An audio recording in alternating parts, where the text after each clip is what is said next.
All right. So we're here in second period. Second period, say hello to sixth period.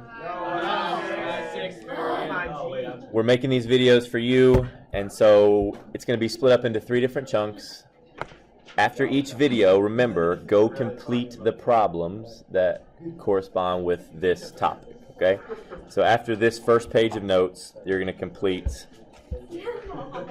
the worksheet, and the link is online, okay? So let's start, guys. Exponential and logarithm functions. You learn them in Algebra 2 after you've done quadratics and you've done rational, okay? You learn these 2 functions. You learn this and you learn this, okay? Exponential and logarithm functions. And remember, these are inverses, okay? Y equals e to the x looks something like this. It crosses through the point 0, 1. And y equals the natural log of x goes through the point 1, 0. Okay? So in the same way that like multiplication and division are inverses, these 2 functions, the x's and y's are switched. Okay? If you graph an exponential function and you want to convert it to a logarithm function, you just switch the x's and the y's, and you did your job. Okay, that's how inverses work, which is kind of nice. So let's actually write that. The domain and range of these functions are, we'll just put switched. I know that's not the math term, but you'll know what I mean. The domain and range are switched.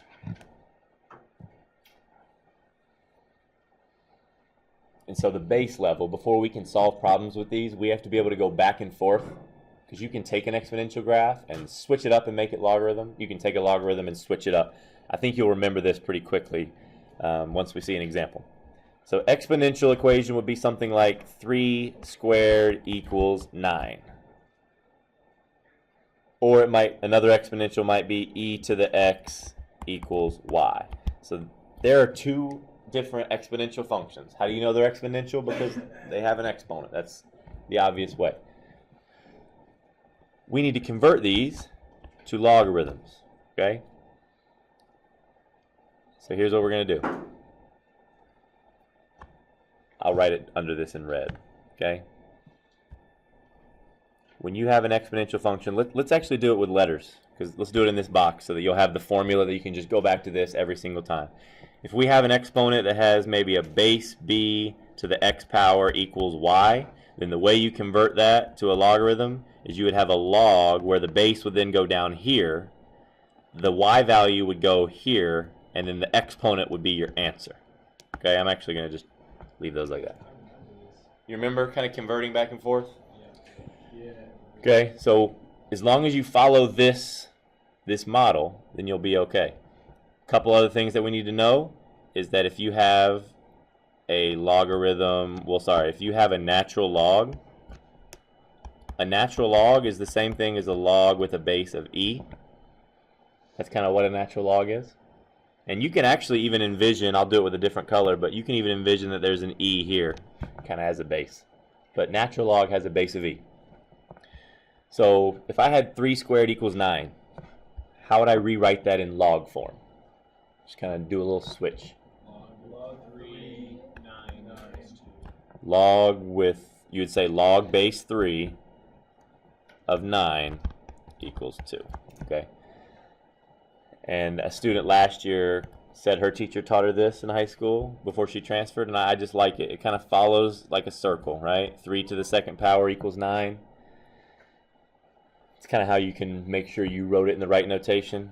3 to the second power equals 9, and then over here you go from the base to the exponent to the answer. Kind of circle, go around the world a little bit. This over here, how would we write e to the x equals y? How would we write that in logarithm form? Log base e, or ln. Well, yeah, we'll write both ways. Let's do first with log. Log base e of y, yep, y, Becca, equals x. And then the next one, do it with natural log. ln on y. Yeah. Both those are right. Hmm?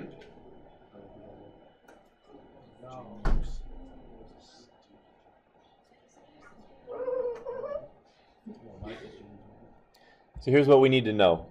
A logarithm gets overcomplicated a lot. All it is really is another way to express an exponent.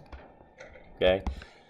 Logarithms in the real world are used when numbers are either really, really big or really, really small. Like the formula to find the magnitude of an earthquake, the Richter scale, that's a logarithmic scale.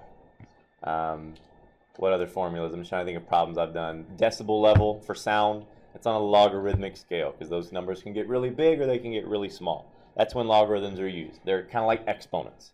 Okay? So let's look at some shortcuts here. If you're trying to evaluate a logarithm, you just kind of set it equal to x, and then you just do your around the world process. 2 to the x power equals 8.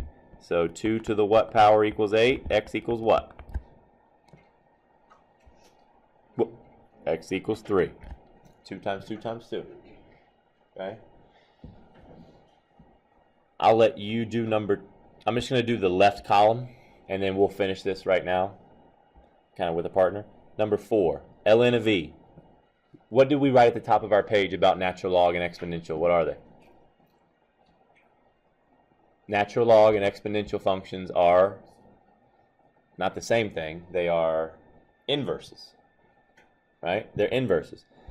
So natural log and an e, if you ever see those multiplied together, that just kind of cancels out, and you're just left with 1. Okay? Natural log and an e cancel each other out. Okay? I think you might visually see that if I wrote it like this. If we put this equal to x, and then we converted, how would we write that in exponential form? Remember, this has a base of e, so e to the x equals e, and what does x have to be? 1. I think that might help you see it a little easier of why those kind of cancel out. So ln of e cubed is still just 1. So ln of e cubed, those cancel, and we're left with 3. Do it this way, Sam. Set it equal to x, and then pretend there's an e there, right? So e to the x power equals e to the third. So what does x equal? Why is it Because of that. because it's 1. Yep, because remember, it's like, here's the base. That little e right here is the b, and then this would be the x, and that would be the y.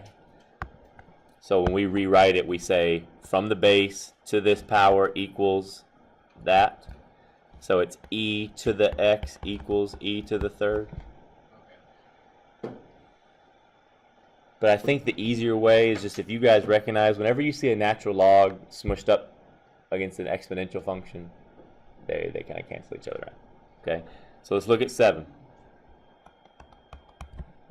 How would we write that in exponential form? Bless you. How would we write that in exponential form? 49 to the x equals 7. 49 to the what power equals 7? I knew it'd get there. How do you go from a big number down to a small number? Fractions. Fraction exponents. Those are square roots. So x equals 1/2. 2 more. What would this be? I want you guys to think through it again. Write it in exponential form. What would it be in exponential form? 2 to the x power equals 1, and yeah, anything to the 0 power is 1, so you're right, it's 0. If you ever are taking the logarithm of 1, you got 0. And then last one, what about this guy? 13, yeah. Set it equal to x, don't panic, set it equal to x. And how would we write it in exponential form? 4 to the x equals 4 to the 5th, so x equals 5. So we're going to stop the video here. You guys in class are going to finish these right now. You probably already started, but go ahead and kind of fill in those, and then we're going to pause and do our first practice. Okay? Those who are watching this video in 6th period, you need to go to the modules page and click where it says practice worksheet number 1. And then you're ready to watch video number 2.